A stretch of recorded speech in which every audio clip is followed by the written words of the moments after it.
नमस्कार दोस्तों, आज हम आपको बता रहे हैं शनि का मीन राशि में प्रवेश हो रहा है और मेष राशि के लिए शनि की 7.5 शुरू होगी। दोस्तों, जब शनि की 7.5 शुरू हो रही है उस समय के ग्रह नक्षत्र आपको स्क्रीन पे दिखाई दे रहे हैं।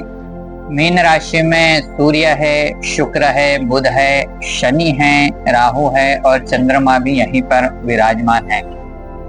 मल्टी प्लेनेट कॉम्बिनेशन, 6 ग्रह एक साथ है यहाँ पर।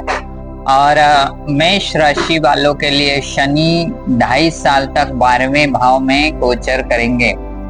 दोस्तों, 12वां घर जो है वो आपको पता होगा किस लिए रिप्रेजेंट करता है। 12वां घर आइसोलेशन है, हॉस्पिटलाइजेशन है, एक्सपेंसेस है, कारागृह है और आपके लिए इंसल्ट को एक्टिवेट करता है। यदि हम मेष राशि के लिए यहाँ पर बात कर रहे हैं तो शनि देव मेष राशि वालों के लिए 10th भाव और एकादश भाव के स्वामी हैं, 10th हाउस और 11th हाउस। 10वां घर आपकी गुडविल है, आपकी प्रोफेशनल लाइफ है, आपका कैरियर है, आपका कॉन्फिडेंस लेवल है, आपके लिए जीवन में आने वाला हर प्रकार का राजयोग है। अब यदि यहाँ का स्वामी 12वें घर में जा रहा है और 12वें घर में वह राहु के साथ कनेक्ट हो रहा है, इसके अलावा बाकी ग्रह भी यहाँ पर विराजमान है, तो नेचुरली यहाँ पर बहुत सी चीजों का समापन दिखाई देगा। बहुत बार मेष राशि वालों के लिए कहा गया होगा कि शनि की 7.5 का पहला चरण काफी खतरनाक हो सकता है।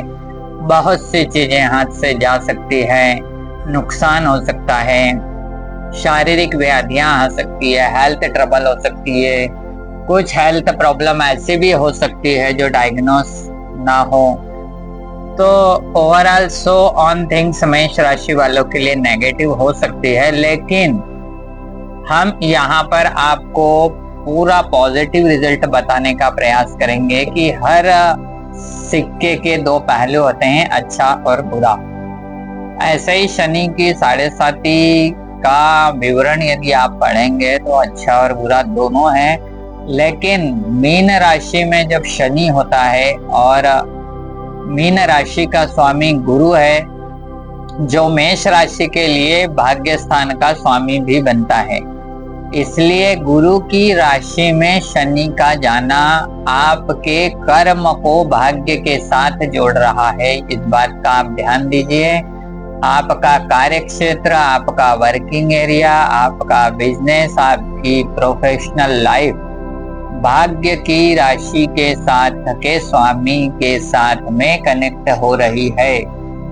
धनु और मीन राशि के लिए गुरु रिस्पॉन्सिबल है और शनि और गुरु का जहां जहां पर भी मिलन होता है, जहां जहां पर भी कॉम्बिनेशन होता है, उस जगह पर नेचुरल राजयोग बनता है। आपको बता दें कि जितने भी राजयोग हमारे ज्योतिष के ग्रंथों में कहे गए हैं वह सबसे ज्यादा 9th और 10th हाउस को मिला करके कहे गए हैं। 9वां घर और 10वां घर जो कि गुरु और शनि का घर है। और इस प्रकार से यदि शनि कर्म का कारक ग्रह गुरु की राशि में जा रहा है तो आपका मेष राशि वालों का कहीं न कहीं बहुत बड़े लेवल पर भाग्य उदय करेगा। अब प्रश्न यह उठता है कि शनि यदि नेगेटिव है, शनि की 7.5 है, तो भाग्य उदय किस प्रकार से हो सकता है।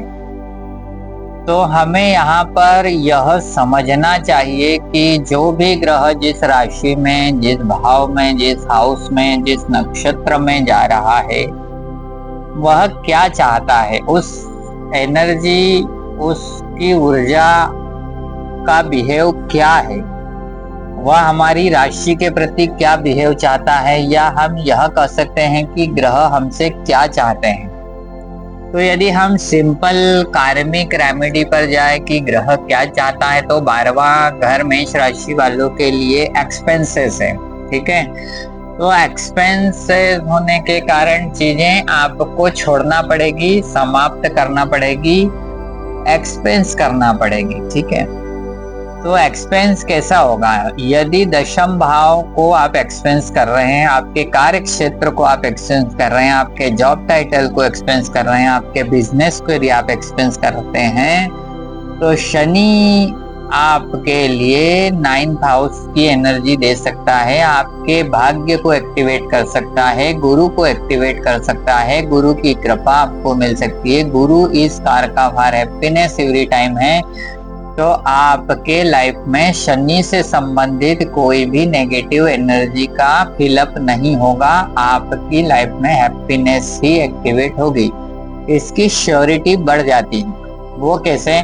क्योंकि यदि आप दशम भाव पर जाएंगे मेष राशि के, तो वहां पर मकर राशि है, और मकर राशि का एक्सपेंसेस हाउस भी गुरु का घर बनता है, 9th हाउस, जो कि भाग्य स्थान है। और यही कंडीशन को हम मेष राशि की 7.5 के इम्पैक्ट के साथ में कनेक्ट करने की कोशिश करके आपको समझाने का प्रयास कर रहे हैं। अब यदि आप आपके कार्य क्षेत्र में बदलाव कर सकते हैं, चाहे वह डिपार्टमेंटल लेवल पे हो, फील्ड लेवल पे हो, या आपके टेबल वर्क के लेवल पे हो, या फिर आप ट्रांसफर करा सकते हैं, लोकेशन चेंज कर सकते हैं, या सो ऑन थिंग्स आपके बिजनेस को लेकर के, आपके वर्किंग को लेकर के, आपके जॉब को लेकर के, उसमें क्या बदलाव आप कर सकते हैं, यह बदलाव ही आपका भाग्य उदय एक्टिवेट करेगा, भाग्य का उत्थान एक्टिवेट करेगा, आपके जीवन में उन्नति को एक्टिवेट करेगा, या हम यह भी कह सकते हैं कि आपके ब्रांड नेम को, या प्रोफेशनल लाइफ को, या गुडविल को, या लीडरशिप को एक्टिवेट करेगा। तो ओवरऑल यह आपको तय करना है कि हमें यहाँ पर किस चीज का एक्सपेंसेस करना है, ताकि शनि का 7.5 का जो भी नेगेटिव इम्पैक्ट हमसे जुड़ रहा है वह पॉजिटिवली कन्वर्ट हो जाए।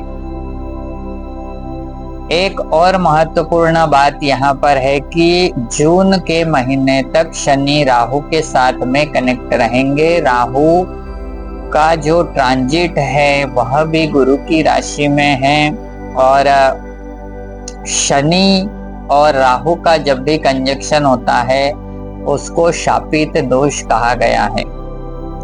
तो राहु का नवग्रह में जो नेचर है वह छल छद्म का है, अचानक बदलाव का है, अनएक्सपेक्टेड लेवल का है। इसलिए यहाँ पर आपको जून तक कुछ भी एक्टिविटी हो सकता है दिखाई ना दे, लेकिन सडनली यहाँ पर बहुत बड़ा परिवर्तन हो सकता है, और यह परिवर्तन वह या उस लेवल का हो सकता है जो आपने कभी सोचा नहीं था।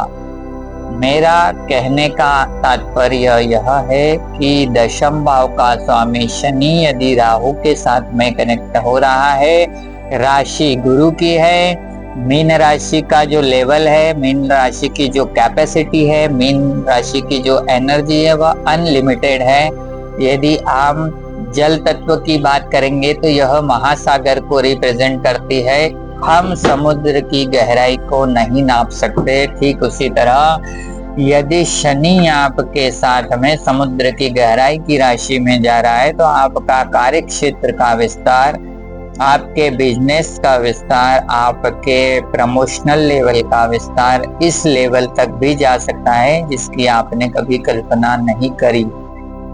दोस्तों, राहु भी यहाँ पर है, इसलिए राहु का जो नेचर है, राहु का जो हमें एक इवेंट देने का जो तरीका है, जो सिस्टम काम करता है, वह भी एक्स्ट्रा लार्ज कहा गया है। राहु को आभासी दुनिया कहा गया है, राहु को दर्पण कहा गया है कि वह किसी भी चीज को कम से कम दुगुना तो कर सकता है। आभासी दुनिया जैसे कि दर्पण में हम जब चेहरा देखते हैं तो हम हमारे अलावा एक को और देखते हैं, ऐसे ही यदि राहु के साथ आपका कार्य क्षेत्र, आपका जॉब, आपका बिजनेस कनेक्ट हो रहा है तो वह 1 से 2 तो हो ही रहा है, लेकिन मीन राशि में होने के कारण उसकी जो लिमिटेशन है वह अनलिमिटेड पे जा रही है। मतलब आप अपने कार्य क्षेत्र को, अपने जॉब टाइटल को, अपनी फील्ड वर्क को, अपने बिजनेस को उस लेवल तक ले जा सकते हैं, उस लेवल तक ले जाने की प्लानिंग भी कर सकते हैं जिस लेवल पर आपने नहीं सोचा हुआ है। इसलिए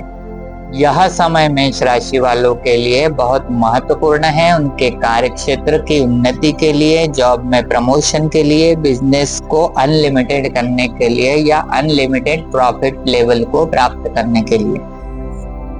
दोस्तों, प्रॉफिट तो कभी भी कहीं से भी मिलना तय है। शुरुआत में सभी को देर लग सकता है, फ्लक्चुएशन आ सकता है, क्योंकि शनि और राहु का अपना नेचर अप और डाउन का भी है। लेकिन ओवरऑल हमको जुपिटर का जो सपोर्ट यहाँ पर मिलेगा, गुरु ग्रह का हैप्पीनेस मिलेगा, गुरु ग्रह का डायरेक्शन मिलेगा, गुरु ग्रह के कारण हमारी लाइफ में जो आगे बढ़ने के लिए सही लोग मिलेंगे, सही सलाह मिलेगी, वह हमारे लिए बहुत महत्वपूर्ण रहेगी और इसी सलाह के कारण हम हमारे कार्य क्षेत्र का विस्तार कर पाएंगे। अभी यदि हम एक और बात का विचार करें कि 12th हाउस की नेगेटिव एनर्जी का हम यहाँ पर कैसे रोक पाएंगे, या शनि राहु के कारण जो नेगेटिव एनर्जी आएगी उसको हम कैसे रोक पाएंगे, तो उसके लिए हम आपको वही बता रहे हैं कि कार्य क्षेत्र में परिवर्तन, जॉब टाइटल में चेंजेस, ट्रांसफर, लोकेशन का बदलाव, ये सब, या एक और चीज है ट्रैवलिंग को हम एक्टिवेट करें यहाँ पर, क्योंकि 9th हाउस और 12th हाउस दोनों ही ट्रैवलिंग को भी रिप्रेजेंट करते हैं। जितना हम ट्रैवलिंग करेंगे, दौड़ धूप करेंगे, उतना ही हमको शनि और राहु की नेगेटिव एनर्जी कम से कम फील अप होगी, कम से कम फेस करना पड़ेगी। इसलिए भी परिवर्तन बहुत ज्यादा जरूरी है और यही परिवर्तन मेष राशि वालों के लिए आने वाले ढैया में 2.5 साल तक के लिए जीवन का आधार बनेगा। दोस्तों, 7.5 अच्छी और बुरी दोनों हो सकती है, यह हमारा नजरिया डिसाइड करता है। लेकिन यदि मेष राशि के लिए, जैसा कि मैंने आपको अभी बताया, कार्मिक रेमेडी पर जाते हैं, शनि आपके साथ क्या बिहेव करना चाह रहे हैं, यदि इसको आप समझ पाते हैं, एक्टिवेट करते हैं, तो यह उपाय हमको कार्मिक रेमेडी के अकॉर्डिंग करना है। और यह वीडियो आपको कैसा लगा, या इस प्रकार के और वीडियो आप जानना चाहते हैं, तो कमेंट्स में आप जय श्री राम जरूर लिखें। आचार्य लोकेश जागीरदार।